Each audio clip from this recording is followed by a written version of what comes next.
This is worldwide news. Headlines around the world. New climate records being set, saying the speed and timing of them is unprecedented.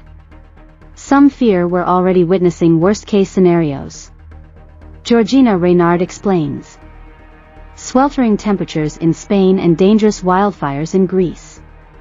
Millions have struggled through powerful heat waves around the world in recent days.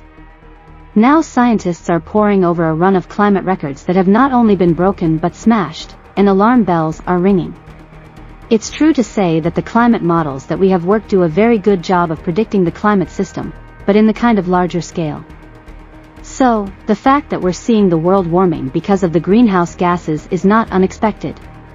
But seeing some of these records being broken, these marine heat waves in the North Atlantic, the severe decrease in Antarctic sea ice was not expected and is something that we're going to have to work to try and understand. And this is why they're worried. For decades, the global average temperature has been getting higher and higher. Then in July this year, it broke through 17 degrees for the first time. The record for the hottest day on Earth fell not just once but 3 times in a week. And it's not just the land that's hot. The oceans, which take up most of the world's heat, are seeing unprecedented temperatures. The North Atlantic and seas off the UK coast are up to 5 degrees hotter than average. And there's another worrying abnormality. Sea ice in the Antarctic is extremely low for the time of year, 10% lower than usual. We know that the planet is warming because of greenhouse gases pumped into the atmosphere by humans burning oil, coal, and gas. The world will also be hotter because of El Niño, a powerful naturally occurring weather pattern that started in June. But scientists say these records constantly being broken are not yet a sign that the climate is in collapse. They say there is time to use the solutions we have to keep the planet as livable as possible. Georgina Reynard, BBC News.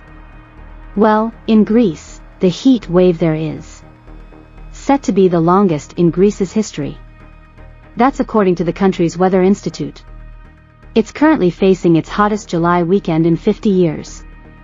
With temperatures in some areas climbing to 45 Celsius. That's 113 Fahrenheit.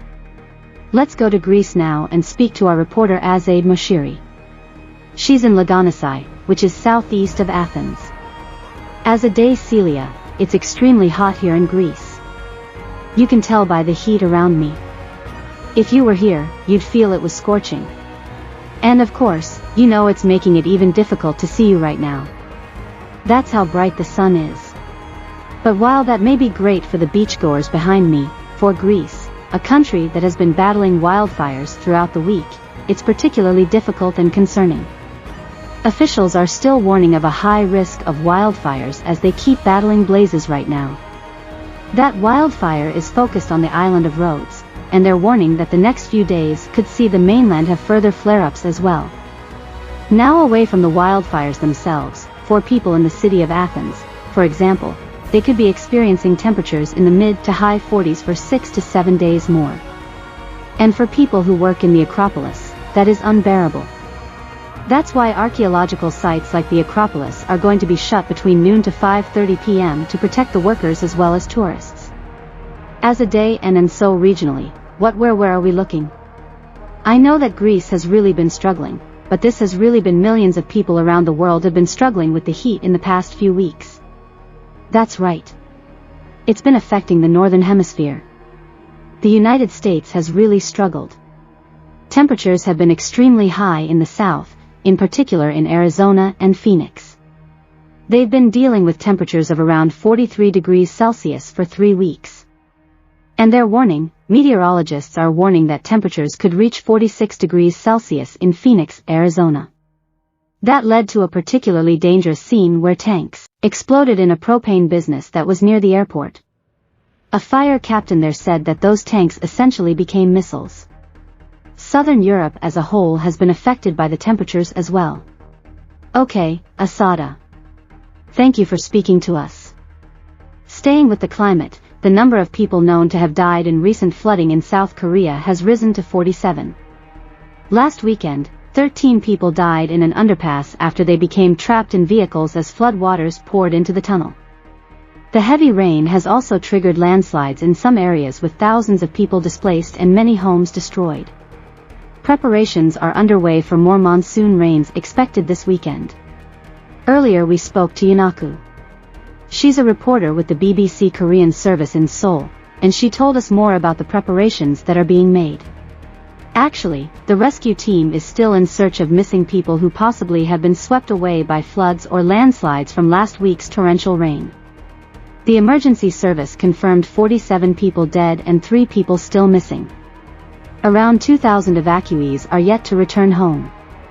Now we are seeing another big monsoon period starting this weekend.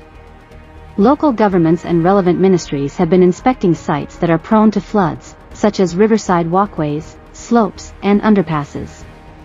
They are also making sure whether drainage facilities are operating properly. We can say that it is kind of unprecedented, but we cannot be sure because the monsoon period is not officially ended. It is not raining in Seoul right now, but people in the southwestern regions are already starting to see some droplets since Saturday morning. According to the state weather agency, another heavy rain is expected over the weekend all across the country, which could be up to 150 millimeters depending on the location. According to their report, this shows that this year's monsoon period started from June 25th, and the average precipitation recorded 591.1 millimeters as of last Thursday.